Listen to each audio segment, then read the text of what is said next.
నమస్కారం ETV news కు స్వాగతం. ముందుగా ప్రధానాంశాలు. మతపరమైన రిజర్వేషన్లపై ఆర్ఎస్ఎస్ మండిపాటు, రాజ్యాంగం అనుమతించదని వ్యాఖ్యలు. నక్సల్స్ ప్రభావిత ప్రాంతాల్లో పెరిగిన ఐఈడీలు, భద్రతా బలగాలకు సవాలుగా మందుపాతరలు. మాదక ద్రవ్యాలకు బానిసలుగా నిందితులు, మేరట్ కేసులో వెలుగులోకి కీలక విషయాలు. గాజాలో 50,000 దాటిన మృతుల సంఖ్య, ఆగని ఇజ్రాయెల్ వైమానిక దాడులు. ఉక్రెయిన్పై రష్యా డ్రోన్ల వర్షం, 7 మృతి, మరికొందరికి గాయాలు.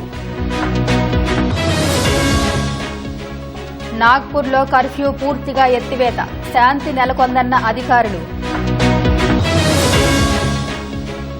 అమెరికాలోని ఓ స్టోర్లో కాల్పులు, గుజరాత్కు చెందిన తండ్రి కుమార్తె మృతి. ఆసుపత్రి నుంచి పోపు ఫ్రాన్సిస్ డిశ్చార్జ్, ప్రజలకు అభివాదం చేసిన మత గురువు.